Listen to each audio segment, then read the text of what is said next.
अब ये ASP.NET होता क्या है? ASP.NET is a web application framework developed by Microsoft to build dynamic data driven web application and web services. ASP.NET के help से आप वेब एप्लीकेशन बनाओगे, यानी एक ऐसा एप्लीकेशन जिसे लोकल आप वेब ब्राउज़र पे चलाते हो और सर्वर यानी वेब सर्वर पे चला सकते हो। वेब एप्लीकेशन बनाने से हेल्प क्या मिलता है कि अगर कोई भी वेब एप्लीकेशन बनाएगा तो उसे पूरे वर्ल्ड में देख पाएगा अगर उसे वेब सर्वर पे होस्ट कर दिया जाए। समझ रहे बात को?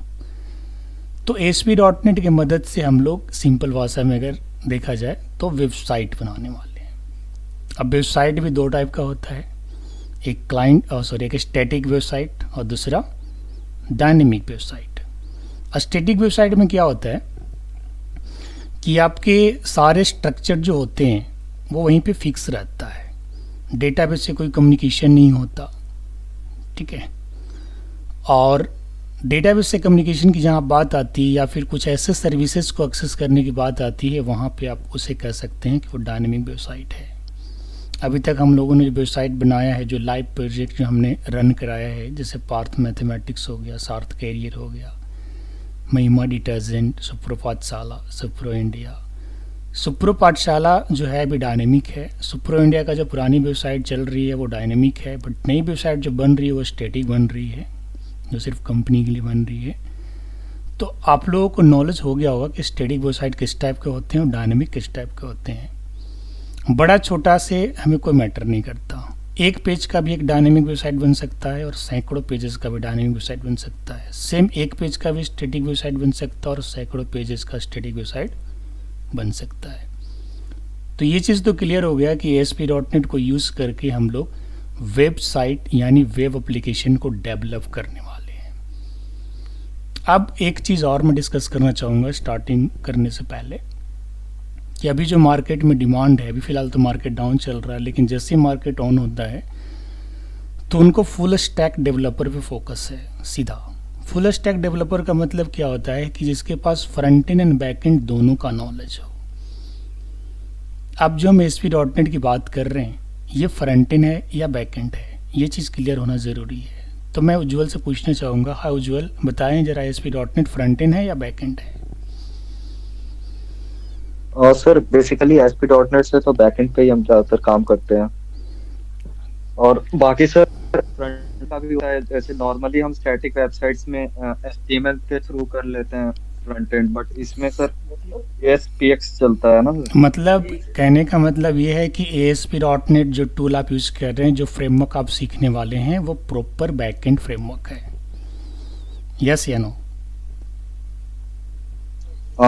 प्रॉपर, हाँ सर कह सकते हैं प्रॉपर बैकएंड है। आप क्या बोलेंगे फिरोज? बैकएंड है सर। मधु? बैकएंड ही है वो। बैकएंड ही है, यानी अब हमारे टीम को पता हो चुका है कि बैकएंड क्या होता है और फ्रंट एंड क्या होता है। कुछ बैकएंड टूल्स के नाम बताओ मधु, और कुछ फ्रंट एंड टूल्स के भी नाम बताओ, ताकि लोगों को पता हो। C#, SQL server, ASP.NET, ASP.NET MVC, and front end में आ जाता है XSS। हाँ, edu.net बैकएंड में ही आता है। फ्रंट एंड में आ जाता है HTML, CSS, बूटस्ट्रैप और रिएक्ट, एंगुलर वगैरह हो गए ना, ये सब सारे फ्रंट एंड टूल्स हैं। अब जब ये दोनों चीज़ें मिल जाता है तो क्या हो जाता है? Full stack. अभी के टाइम में जो क्या हो रहा है कि लोग फ्रंट एंड में रिएक्ट को यूज़ कर रहे हैं, बिल्कुल लेटेस्ट लाइब्रेरी है। एंगुलर को यूज़ कर रहे थे बट एंगुलर को थोड़ा कम कर दिए हैं, रिएक्ट को ज़्यादा कर दिए हैं। और बैकएंड में क्या यूज़ किया जा रहा है? ASP.NET MVC, ASP.NET, ASP.NET core. अगर .NET स्पेशलाइजेशन की बात करें, जावा की बात करें तो फ्रंट एंड में वहाँ पे भी रिएक्ट चल रहा है और बैकएंड में जावा और एकल चल रहा है। PHP की बात करें तो वहाँ पे फ्रंट एंड में रिएक्ट चल रहा है और बैकएंड में PHP चल रहा है, उसका फ्रेमवर्क लारावेल। और उसी तरह से पाइथन की अगर बात करें तो पाइथन में भी फ्रंट में रिएक्ट चल रहा है और बैकएंड में आपका Python, Django, MongoDB and MySQL. तो ये सब सारे टूल्स मिल करके फुल स्टैक डेवलपमेंट को परफॉर्म कर रहा है। यानी अभी के टाइम और पहले के टाइम में काफ़ी अंतर हो चुका है। आज के 2 साल पहले फुल स्टैक का इतना ज़्यादा बस सिर्फ इंट्रोडक्शन हुआ करता था, भाई फुल स्टैक, लेकिन अब तो कंपलसरी है कि आपको फुल स्टैक पे आना ही पड़ेगा। सिर्फ डिज़ाइनर की आवश्यकता अब नहीं है। उसका मेन रीज़न है बूटस्ट्रैप। आप सभी को पता है बूटस्ट्रैप क्या है, एक फ्रेमवर्क है। किसका फ्रेमवर्क है? CSS का। CSS से बेसिकली हम लोग करते क्या थे, पेज को लुक एंड फील देते थे, डिज़ाइनिंग प्रोवाइड करते थे। अब वो सब सारा इतनी क्लासेस हमें बनाने की आवश्यकता ही नहीं है, सारा बना बनाया क्लासेज है फ्रेमवर्क में। माइक को म्यूट कर लेना फिरोज, जब हम पूछेंगे तभी माइक अनम्यूट करिएगा। जो बने बनाए क्लासेज है उन्हें हमें यूज करना है, और जो बस यूज करने आना चाहिए कि भाई कैसे यूज़ होगा। हालांकि बूटस्ट्रैप या कोई भी फ्रेमवर्क जो है, चाहे वो jQuery का लाइब्रेरी हो या बूटस्ट्रैप हो या CSS का जो भी हो, उसे दोनों मोड में यूज किया जा सकता है। दोनों मोड कहने का मतलब क्या है, आप उसकी लाइब्रेरी को अपने प्रोजेक्ट में रख करके उसके क्लासेज एंड फंक्शंस को एक्सेस कर सकते हो, या फिर ऑनलाइन इंटरनेट अगर आपके लैपटॉप में कनेक्टेड है तो वाया CDN लिंक भी आप कर सकते हो। तो 90% केसेस में CDN लिंक को ही यूज़ किया जाता है। लेकिन बड़े बड़े प्रोजेक्ट में अगर बात कहूँ तो बड़े प्रोजेक्ट में CDN लिंक भी होता है और लाइब्रेरी भी होता है, दोनों चीज़ होता है। तो आपको दोनों का नॉलेज होना चाहिए, मैं दोनों नॉलेज आपको प्रोवाइड करा दूंगा कैसे आपको यूज़ करना है। तो ये तो हो गया introduction front end and back and का, ठीक है। तो ASP.NET क्या है? एक बैक एंड फ्रेमवर्क है। अब मैं स्टेप बाय स्टेप नोट्स लिख रहा हूँ, आप लोग ध्यान दीजिएगा। अभी हम थ्योरी से स्टार्ट कर रहे हैं, प्रैक्टिकल पे हम धीरे धीरे आएंगे, लेकिन सबसे पहले इसकी आर्किटेक्चर को समझना बहुत ज़रूरी है। कोई भी जब आप लैंग्वेज या टेक्नोलॉजी या फ्रेमवर्क का स्टार्ट करते हो, कोड करना कोई बड़ा बात नहीं है। कोड अगर C# की लैंग्वेज आपको आती है तो आप ASP.NET को परफॉर्म कर सकते हो। किसी को विजुअल बेसिक .NET का नॉलेज है वो भी ASP.NEट को परफॉर्म कर सकता है, डेवलप कर सकता है। अगर किसी को नहीं भी नॉलेज है, मान के चले C++ का थोड़ा बहुत नॉलेज है, वो भी C# को सीख करके ASP.NEट में काम कर सकता है। ऐसे .NET framework more than 60+ languages को सपोर्ट करता है, लेकिन उसमें लेटेस्ट जो है आपका C# है।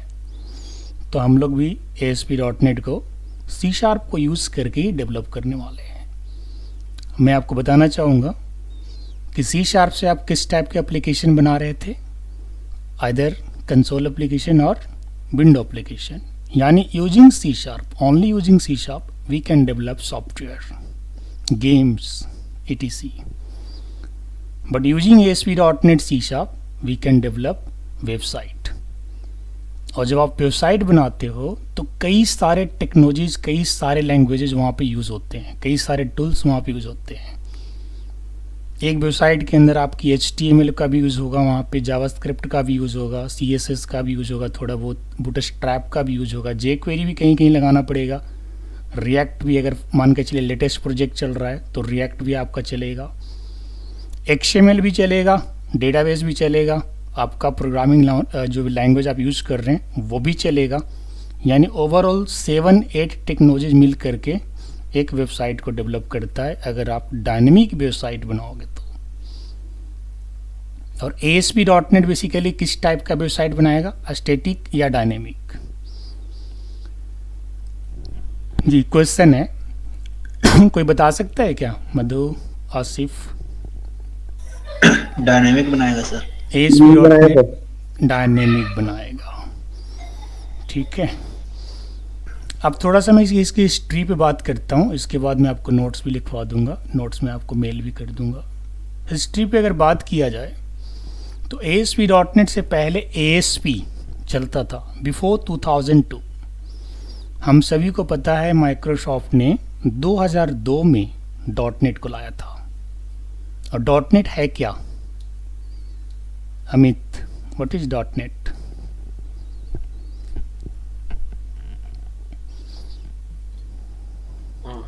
.NET is a framework. It is a framework, okay. अगर फ्रेमवर्क का डेफिनेशन आपसे पूछा जाए तो आप क्या बताएंगे? It provides a it provides features for creating web applications and web applications and Windows applications. Ujjwal, dot net क्या है? उज्जवल कुमार।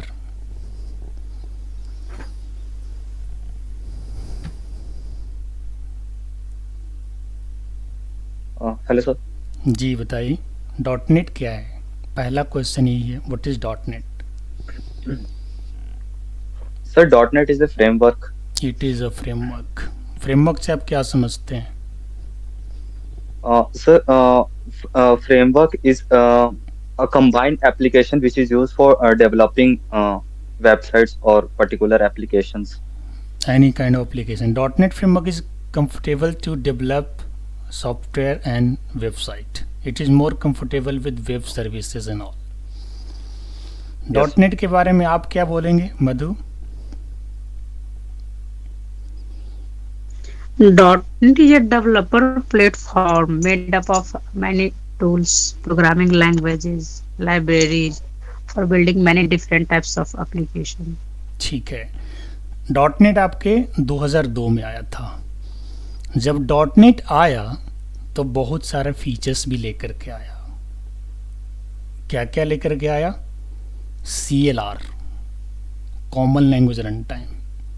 अगर आप लोग थोड़ा बहुत जावा पढ़े होंगे तो जावा में JVM चलता है वहाँ पे, जावा वर्चुअल मशीन, जो फिजिकली कहीं एग्जिस्ट नहीं करता, फिर भी सारा काम वही मैनेज देखता है।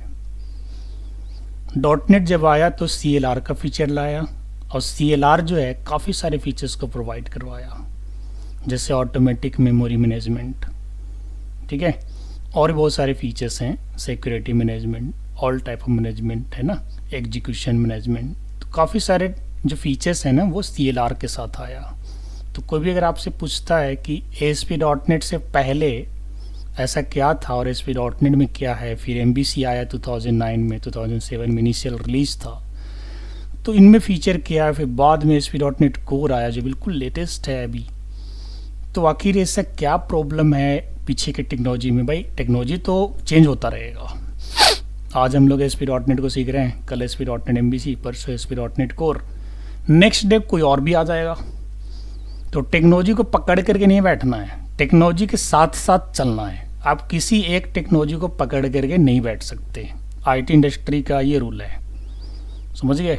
जैसे जैसे टेक्नोलॉजी आगे बढ़ेगा आपको अपने आप को बिल्डअप करते रहना है, तभी आपको मार्केट में पूछ होगा, डिमांड होगा, अदरवाइज आप आउटडेटेड हो जाओगे।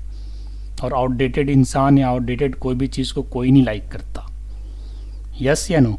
तो बस कोशिश यही करना है कि अपने आप को जो है टेक्नोलॉजी पे बिल्डअप करते रहना है, प्रैक्टिस करते रहना है, पिछले चीज़ों को भी और आगे के भी। अब मैं शुरू करता हूँ। नोट्स लिखना ज़रा ध्यान से देखिएगा, फिर मैं नोट्स लिखूँगा भी और आपको लिखने के बाद समझाऊँगा भी, ठीक है? स्क्रीन शेयर करता हूँ। संतोष, मेरी बातें आप तक पहुँच रही है अच्छे से? एक बार ज़रा माइक अनम्यूट करके मुझे बता दो। Yes sir. कुछ पूछना चाहेंगे आप मेरे से? No doubt sir. कोई डाउट नहीं है, सब कुछ क्लियर है? Yes sir. Okay, very good. Again framework के बारे में बता देते सर। बिल्कुल अच्छे से क्लियर कर देंगे आपको। फ्रेमवर्क जैसा कि इन्होंने बताया, अगर शॉर्ट में अगर मैं बताऊं तो फ्रेमवर्क जो है एक रेडीमेड सॉफ्टवेयर आर्किटेक्चर है, जिसके अंदर सेट ऑफ क्लासेज भी है, फंक्शंस भी है, प्रॉपर्टीज भी हैं, है ना, नेम स्पेसेस हैं जिसको पैकेज बोलते हैं लेटेस्ट में, जावा के अंदर, पाइथन के अंदर, C# में नेम स्पेस बोला जाता है, और इसके साथ साथ रूल्स भी डिफाइन किए गए हैं, समझ गए? कई सारे कंपोनेंट्स भी हैं फ्रेमवर्क के अंदर। तो it is a readymade software architecture which provides different type of applications like console application, window application, web application and web services। अगर मैं .NET फ्रेमवर्क की बात करूं, उसमें ASP.NET को भी एक फ्रेमवर्क ही बोला गया है। Sometimes few people used to say that it is a technology, तो भी गलत नहीं है, ठीक है? लेकिन जब ASP.NET आया तो भाई आपके लिए क्या फीचर लेकर के आया, मैं लाइन बाय लाइन लिखता हूँ, अब ज़रा ध्यान दीजिएगा। Okay sir. मेरा स्क्रीन दिख रहा है?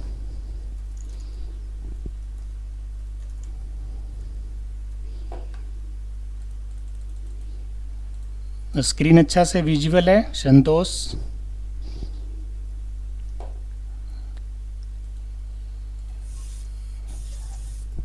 ठीक है, देखिए मैं लिख रहा हूं, ध्यान दीजिएगा। ASP.NET is a web application framework developed by Microsoft to build dynamic data driven।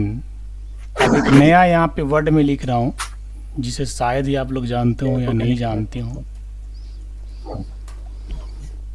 ठीक है, ये लाइन बिल्कुल इंटरव्यू पॉइंट ऑफ व्यू से लाइन है। अगर आप इस लाइन को याद कर लो तो किसी भी टाइप का यानी किसी भी कंपनी का इंटरव्यू आप निकाल सकते हो।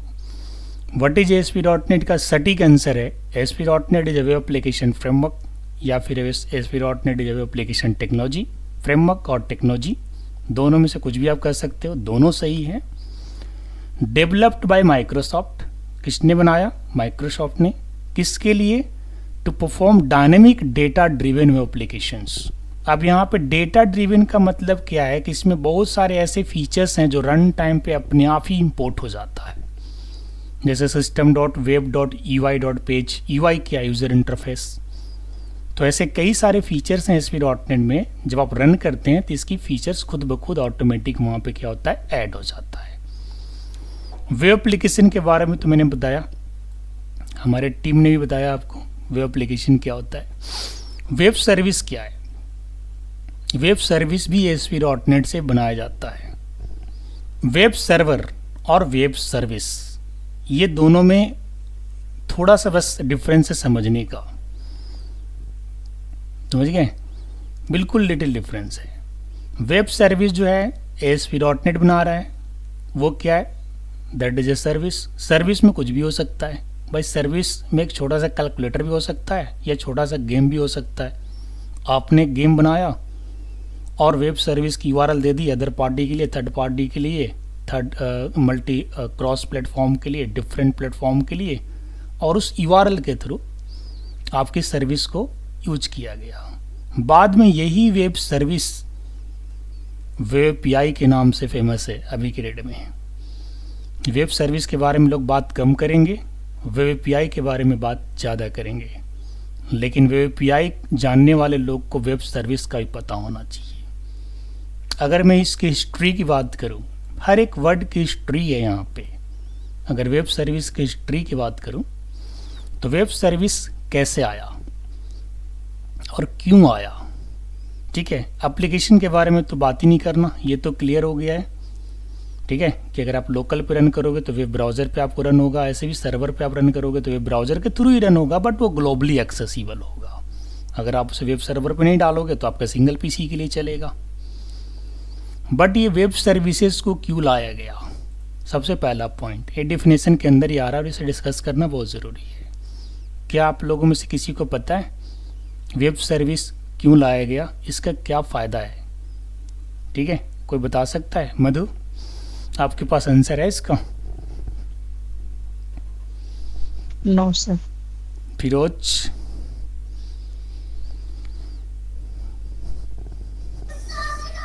No sir. अमित, आसिफ, उज्जवल? नहीं सर। उज्जवल को पता होगा, काम का पढ़ा है आसान कॉलेज है में। लेकिन बताओ जी उज्जवल। हाँ सर, क्या एक बार क्वेश्चन फिर से रिपीट कीजिएगा। वेब सर्विस को क्यों लाया गया, इसके लाने का फायदा? वेब सर्विस, क्योंकि 2002 से पहले भी तो कुछ ऐसा होता होगा ना। वेब सर्विस तो ASP.NET जब आया तब बनने लगा, 2002 में ASP.NET आया। फर्स्ट रिलीज इसका 5 जनवरी 2002 का है, लिखवा दूंगा। स्टेबल रिलीज है इसका 9 अगस्त 2022, लास्ट 4.8.1। लेकिन जब ये 2002 में वेब सर्विस आया, ASP.NET ने लाया, मतलब ASP.NET से वेब सर्विस बना सकते हो। तो आखिर वेब सर्विस से पहले यानी 2002 से पहले आखिर क्या ऐसा यूज होता था? कुछ तो यूज होता होगा ना, टेक्नोलॉजी है कि नहीं? आप लोगों को पता है क्या, या मैं बताऊं? आप बता दो सर। बिल्कुल। वेब सर्विस को अगर देखा जाए तो यहाँ पे भी हम कोड रीयूजिबिलिटी को ही फोकस कर रहे हैं। लेकिन आप लोग क्वेश्चन कर सकते हो, क्रॉस क्वेश्चन आप हमसे कर सकते हो कि सर कोड रीयूजिबिलिटी तो हम लोग उप्स से भी कर रहे हैं, ऑब्जेक्ट ओरिएंटेड प्रोग्रामिंग सिस्टम, जिसके अंदर एक इनहेरिटेंस का फीचर होता है, जिसके थ्रू हम किसी भी कोड को मल्टीपल क्लासेस में, डिफरेंट पैकेजेस में उसे हम इनहेरिट करवा सकते हैं, रीयूज कर सकते हैं। तो वाई वेब सर्विस? यस या नो? आप लोगों के पास क्वेश्चन हो सकता है कि नहीं, कि जब हम लोग उप्स से यानी ऑब्जेक्ट ओरिएंटेड प्रोग्रामिंग सिस्टम से हम कोड रीयूजिबिलिटी की फीचर को प्रोवाइड करवा रहे हैं, कोड रीयूजिबिलिटी का मतलब क्या है? आपने एक बार लिखा और उसे कई बार आपने यूज़ कर लिया, या कि कोई और भी उसे यूज कर सकता है, ठीक है। लेकिन उप्स के साथ एक दिक्कत क्या हुआ? उप्स कब आया आप सभी को पता है। C++ जब लॉन्च हुआ तो सबसे पहले उप्स का कंसेप्ट लाया 1983 के आसपास। 1979 में इनिशियल रिलीज था उसका, डेवलप हुआ 1983। 1979 में C+ का नाम था C विद क्लासेज, बाद में उसका नाम पड़ा C++ इन 1983। तो अगर देखा जाए तो 1980 अराउंड, अगर ऐसे इनिशियल रिलीज और स्टेबल रिलीज और या फिर वर्जन 1 की बात हो तो हमेशा अराउंड का प्रयोग किया जाता है। अराउंड 1980 बोल दो कि उप्स आया तो आपको फीचर दिया भाई कोड रीयूजिबिलिटी का। कोड रीयूजिबिलिटी यानी आप एक जगह पे लिख दो कोड को और सेम कोड को बार बार लिखने की आवश्यकता नहीं पड़ेगा, उसे आप रीयूज कर सकते हो, ठीक है। तो उप्स से ये काम हम लोग कर रहे थे। Then why web service? एक पॉइंट सिर्फ याद करिएगा, वेब सर्विस को रीयूजिबिलिटी के लिए, कोड रीयूजिबिलिटी के लिए यूज़ किया गया, लेकिन ये काम उप्स से हो रहा था, फिर वेब सर्विस क्यों लाया गया? तो वेब सर्विस कोड रीयूजिबिलिटी के साथ साथ multi cross platform, different cross platform के अंदर भी कोड रीयूजिबिलिटी को प्रोवाइड कर रहा है, जो कि सिंपल उप्स की अगर बात करें तो वो अपने लैंग्वेज के अंदर कोड रीयूजिबिलिटी प्रोवाइड कर रहा है। अगर मैं एग्जांपल दूं तो C++ के अंदर जो आप उप्स की टेक्निक यूज़ करते हो, क्या हम उसके क्लास को C# में यूज़ कर पाएंगे? नहीं कर पाएंगे। क्यों नहीं कर पाएंगे? क्योंकि उसके अंदर का सिंटैक्स, उसके अंदर की बहुत ऐसी रूल्स एंड रेगुलेशन है जो C# फॉलो नहीं करता, या C# उसे एक्सेप्ट नहीं करेगा, या C# के classes and functions and properties को सिर्फ उप्स के माध्यम से हम जावा में नहीं ले जा सकते। कहने का मतलब ये है कि उप्स को यूज़ करके आप सेम लैंग्वेज के अंदर कोड रीयूजिबिलिटी तो प्रोवाइड कर रहे हो, लेकिन डिफरेंट में नहीं कर पा रहे हो। अगर आप चाह रहे हो कि मैं C# के अंदर एक गेम बनाऊं या कैलकुलेटर बनाऊं या छोटा सा कोई एप्लीकेशन बनाऊं 2 नंबर को ऐड करने का, तो क्या ये 2 नंबर के ऐड करने वाला फीचर जावा वाले भी यूज कर सकते हैं, या उन्हें भी बनाना पड़ेगा? अगर जावा वाले भी कर लें, पाइथन वाले भी कर लें, जावास्क्रिप्ट वाले भी कर लें, तब तो आपका कोड रीयूजिबिलिटी जो है वो क्रॉस प्लेटफॉर्म कम्युनिकेशन को अचीव कर रहा है। बट उप्स से ऐसा नहीं होता है, सिर्फ उप्स से ऐसा नहीं होता। सिर्फ उप्स आपके अपने लैंग्वेज के लिए कोड रीयूजिबिलिटी को प्रोवाइड करता है, लेकिन डिफरेंट लैंग्वेज के लिए प्रोवाइड नहीं करता। अब अगर वेब सर्विस की बात करूं तो वेब सर्विस के अंदर वही मेथड या वो जो भी क्लास आप रखना चाहते हो, वो क्लास को आप डिफरेंट प्लेटफॉर्म पे भी ले जा सकते हो, क्योंकि वेब सर्विस का जो रिटर्न होता है ना, वो XML फॉर्मेट होता है, जिसको बाद में वेब API ने JSON फॉर्मेट दिया। इसका जो रिजल्ट होता है वेब सर्विस का, मैं आपको दिखाऊंगा ASP.NET के लास्ट सेशन में वेब सर्विस को बताएंगे प्रैक्टिकली, लेकिन अभी इंट्रोडक्शन देना ज़रूरी है, क्योंकि ASP.NET को वेब एप्लीकेशन और वेब सर्विसेज के लिए ही हम लोग यूज़ कर रहे हैं। चाहे साइट कितनी बड़ी हो, IRCTC की साइट भी ASP.NET के एप्लीकेशंस को यूज़ कर रही है। कोई है क्या? अच्छा, संतोष, ठीक है। तो बेसिकली मैं यही चर्चा कर रहा था कि वेब सर्विसेज को क्यों लाया गया, to achieve what? Code reusability in different platform.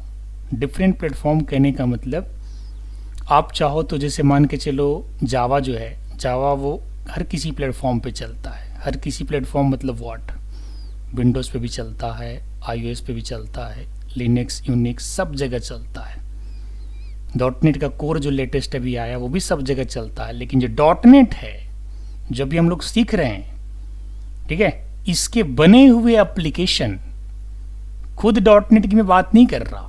अगर आप विजुअल स्टूडियो .NEट के सेटअप आप इंस्टॉल करना चाहोगे तो मैक में भी हो जाएगा, विंडोज़ में हो ही रहा है, यूनिक्स में हो जाएगा, लिनक्स में हो जाएगा, नहीं खुद सॉफ्टवेयर तो कहीं भी हो जाता है।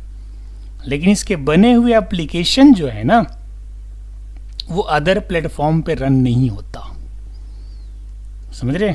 उसे रन कराने के लिए .NET फ्रेमवर्क वहाँ पे इंस्टॉल करना पड़ता है, सपोर्ट नहीं करता आपका एप्लीकेशन डायरेक्टली। तो इसीलिए वेब सर्विस को लाया गया कि वेब सर्विस के माध्यम से आप अपनी सर्विस को, यानी .NET डेवलपर चाहे तो एक सर्विस बना ले और उस सर्विस को मल्टी प्लेटफॉर्म्स, मल्टी यूज़र तक प्रोवाइड करा दे। अभी जो कम्युनिकेशन होता है वो प्रोटोकॉल के थ्रू होता है, that is HTTP protocol, hypertext transfer protocol, ठीक है। तो वेब सर्विस को क्यों लाया गया? To achieve code usability in different platforms और you can say in different languages, जो कि UPS से नहीं कर रहे थे। UPS से पहले भी, यानी 1980 के पहले भी, जब 1980 में तो UPS आया, उसके पहले भी तो काम हो ही रहा था। तब क्या होता था भाई? तो कॉम एंड डिकॉम जैसे चीज़ें बनाया जाता था। किसी बंदा ने कॉम बनाया, कंपोनेंट ऑब्जेक्ट मॉडल, और उसी कॉम को बना करके बाकी यूजर्स में शेयर कर दिया कि लो भाई आप भी यूज़ कर लो मेरा लॉजिक, आप भी यूज़ कर लो, आप भी यूज़ कर लो। तो टेक्नोलॉजी देखिए कैसे कैसे अपने आप को इम्प्रूव किया है और आज आ करके खड़ा कर दिया in the form of web API, that is application interface, जो क्या कर रहा है वो जेसन दे रहा है। और जेसन डेटा क्या होता है? It is a very light weight data and is very fast, take less time and less memory to execute. यानी जो वेब सर्विस XML दे रहा था वही रिजल्ट वेब API क्या दे रहा है? जेसन। वेब सर्विसेज के साथ भी लिमिटेशन रहा होगा, तभी तो वेब API को लाया गया। लेकिन वेब API से पहले .NET ने, माइक्रोसॉफ्ट ने WCF सर्विस दिया था। WCF सर्विस बहुत दिन तक नहीं चल पाया। WCF सर्विस को क्यों लाया गया था? क्योंकि वेब सर्विसेज जो है ना वो सिर्फ HTTP के थ्रू ही कम्युनिकेट कर पा रहा था अदर टेक्नोलॉजी को, लेकिन WCF सर्विस TCP/IP, HTTP यानी डिफरेंट प्रोटोकॉल्स के जरिए कर पा रहा था। लेकिन उसके साथ दिक्कत क्या था कि काफ़ी कॉम्प्लेक्स हो गया। भाई कॉम्प्लेक्सिटी को भी तो देखना है, सिर्फ काम करने से मतलब नहीं है, कॉम्प्लेक्सिटी को देखना है, टाइमिंग को देखना है, सब कुछ देखते हुए टेक्नोलॉजी को आगे अपग्रेड करना है। तो WCF सर्विस 2 साल 3 साल से ज़्यादा नहीं मार्केट में रहा और फिर वेब API लाया गया और वेब API ने सबको उससे अडॉप्ट कर लिया। वेब API क्या? वो भी एक छोटा सा फ्रेमवर्क ही है जो क्या करता है? जेसन सर्विस को रिटर्न करता है, रेस्टफुल सर्विस को रिटर्न करता है, समझ गए? और जो वेब API की सर्विस है, रेस्टफुल सर्विस है, वो डिफरेंट प्रोटोकॉल से एक्सेस किया जा सकता है। TCP/IP, HTTP जितने प्रोटोकॉल्स है, all protocols almost restful services को एक्सेस कर लेता है। तो ये सब सारी बातें थी। ASP.NET क्या बनाएगा आपको? वेब सर्विस, ठीक है। इसके नेक्स्ट पॉइंट है ASP.NET is a subset of .NET framework.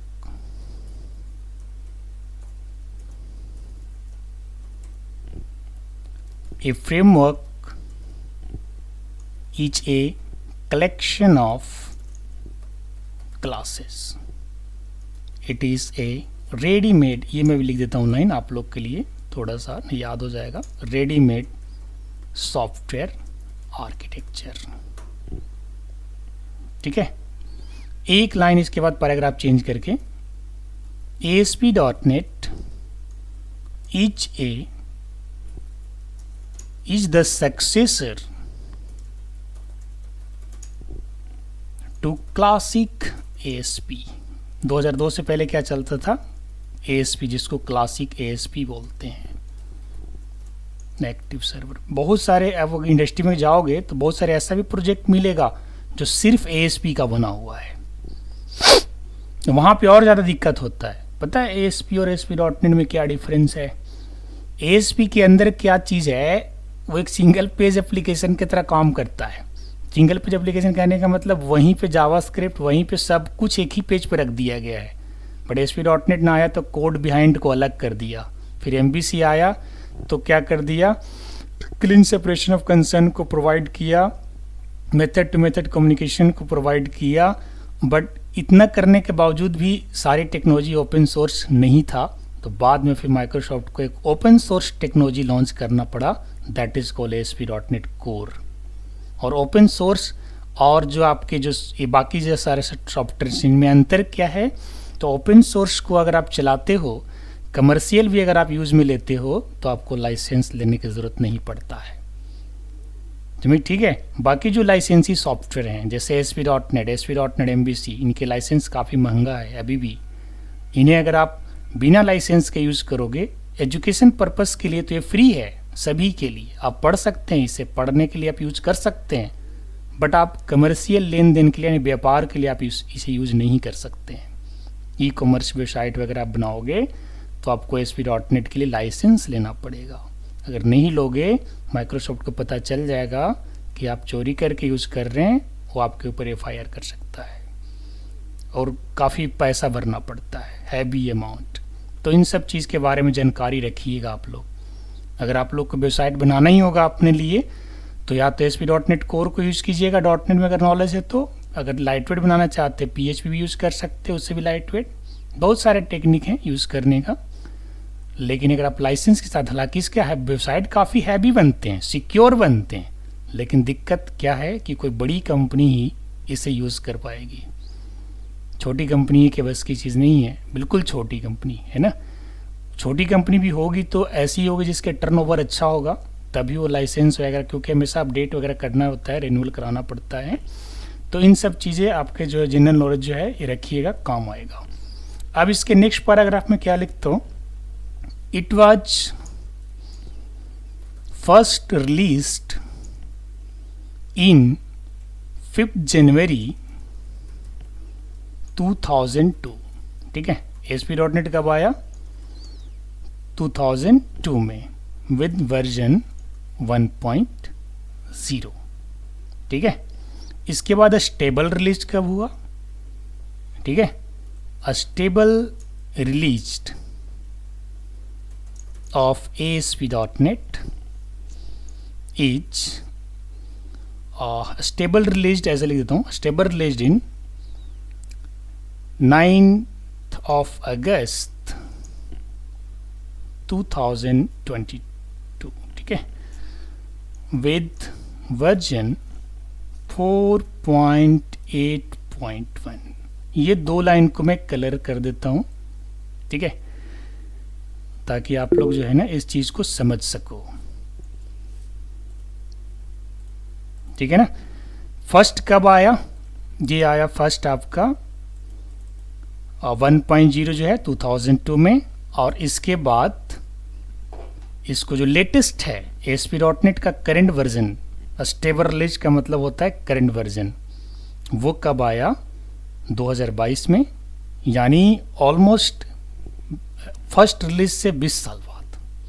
अभी जो है हमारा करंट जो लेटेस्ट जो चल रहा है 4.8.1 ASP.NET के लिए, जो 2022 को लॉन्च हुआ। अब ये बिल्कुल करेक्ट इन्फॉर्मेशन है, क्योंकि करेक्ट इन्फॉर्मेशन अगर आपको जानना हो किसी टेक्नोलॉजी के बारे में तो विकीपीडिया से अच्छा कोई साइट ही नहीं है।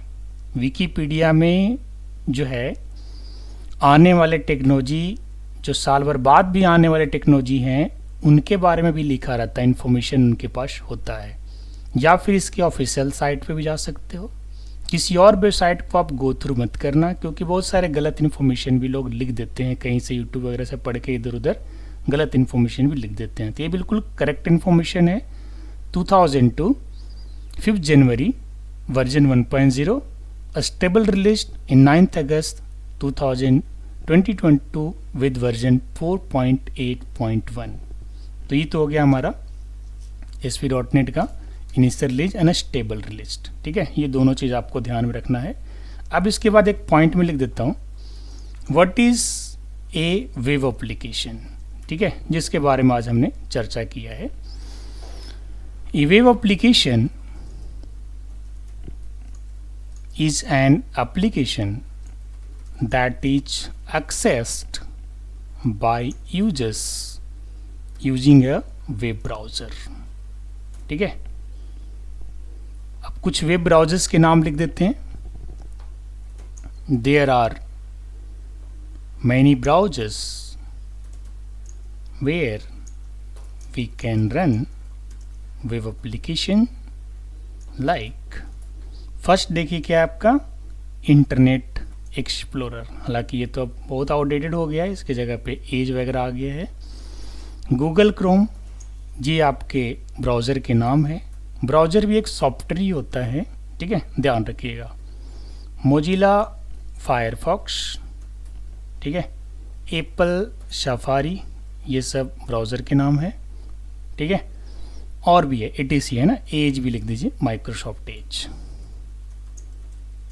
ठीक है। ये सब ब्राउज़र्स हैं, इनमें से कोई भी एक ब्राउज़र होना चाहिए, तभी आप वेब एप्लीकेशन को रन करा सकते हो, ठीक है।